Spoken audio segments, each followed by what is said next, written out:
Il existe un pont au sujet duquel tous les êtres humains ne seront pas égaux. Un pont aussi surprenant que ceci puisse paraître, aussi fin que la lame d'une épée. Un pont glissant et dangereux que personne ne pourra éviter. Un pont où l'obscurité règne et où la pénombre est effrayante. Après que le jugement soit passé, que le livre des œuvres de chaque personne soit remis, chaque personne aura pour épreuve de traverser ce pont nommé As-Sirat. Que se trouve-t-il en dessous de ce pont? Ni plus ni moins que l'enfer. Ardent, effrayant, à une distance indescriptible et vertigineuse, mais pourtant brûlant au plus près de ce pont. Qui passera ce pont? L'ensemble de l'humanité, sans qu'aucun n'y manque, conformément à la parole d'Allah dans la sourate Maryam au verset 71, lorsqu'il dit « Il n'y a personne parmi vous qui ne passera pas par l'enfer, car il s'agit là pour ton Seigneur d'une sentence irrévocable. » Les vertueux traverseront-ils ce pont? La réponse est oui. Les prophètes traverseront-ils ce pont? La réponse est oui. Tout le monde, croyant ou non croyant, du premier jusqu'au dernier des hommes et femmes, traverseront ce pont. Tous, sans exception. Inutile de vous préciser que de nombreuses personnes ne passeront pas ce pont sains et saufs. La première catégorie de personnes est celle de ceux qui demeureront éternellement en enfer. Ces personnes disparaîtront définitivement de l'existence? La réponse est non. Cette chute vertigineuse et douloureuse ne sera que le début de leur supplice. Une fois en enfer, chaque châtiment n'aura pas de fin. Le corps se reconstituera encore et la douleur se ressentira encore et encore. Du bout des pieds jusqu'au cerveau, chaque membre du corps ressentira la difficulté de ce lieu et de ses supplices. Allah subhanahu wa ta'ala a certes montré les preuves évidentes dans ses livres, dans cette terre et ce qu'elle renferme comme fonctionnement et équilibre, en nous-mêmes et dans notre propre corps. Mais face à cela, beaucoup continuent d'être négligents ou même pire, orgueilleux. Allah subhanahu wa ta'ala nous a prévenus à travers la description de ce lieu, son caractère effrayant, son châtiment douloureux. Mais face à cela, beaucoup ont haussé les épaules et préféré l'amour de ce bas monde.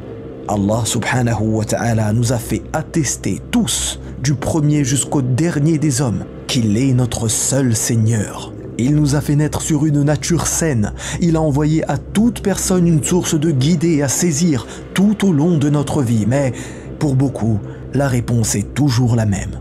De l'indifférence, du manque d'intelligence et de l'attache inconditionnelle aux passions stériles. Qui pourra dire qu'il n'a pas été prévenu? Qui pourra dire qu'il est victime d'injustice? Personne, non. Au grand jamais, personne.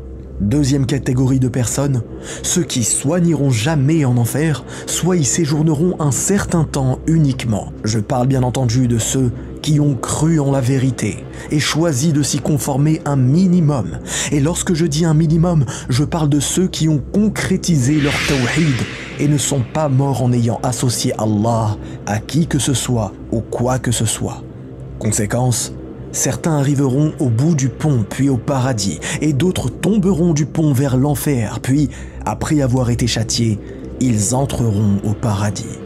Parmi ces gens, certains traverseront le pont à la vitesse d'un éclair ou d'une étoile filante, à la vitesse du vent ou d'un cheval au galop.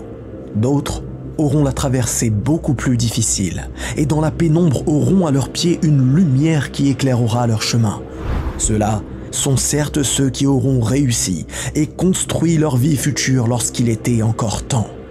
Allah subhanahu wa ta'ala nous informe dans le Coran: le jour où tu verras les croyants et les croyantes, leur lumière courant devant eux, et à leur droite on leur dira: voici une bonne nouvelle pour vous aujourd'hui, des jardins sous lesquels coulent les ruisseaux pour y demeurer éternellement. Tel est l'énorme succès. Mais certains musulmans ne connaîtront pas le même sort. Ils glisseront et seront rattrapés par des crochets ou des pinces de feu pour être remis sur le pont. D'autres seront déséquilibrés, d'autres traverseront avec difficulté et peur. Certains tomberont même au point de séjourner un certain temps en enfer pour les péchés qu'ils ont faits. Mon frère, ma sœur, Imagine-toi sur ce pont. Imagine-toi voir ton frère ou ta sœur tomber sous tes yeux. Et si tu souhaites réellement ne pas les voir dans cette situation, fais les causes. Il est encore temps de leur faire le rappel, avec sagesse, science et patience. Imagine-toi voir tes enfants ou tes parents glisser sur ce pont et rejoindre l'enfer. Tu aimerais être la cause que cela n'arrive pas, alors invoque Allah pour eux et pour leur guider.